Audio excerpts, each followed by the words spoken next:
तुम ये ना कह दो मौत से ये शख्स डर गया, इसने तो सजदा इसलिए बस लंबा कर दिया। मैं आशिक़े रसूल हूँ तुम जानते नहीं, दीवाना हूँ नबी का पहचानते नहीं। मैं तो नबी के नाम पे मरता हूँ ज़ालिमों, तुम ये ना समझ लेना कि डरता हूँ ज़ालिमों।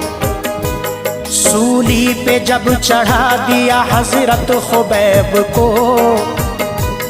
उस वक्त उनका काबे को चेहरा था दोस्तों।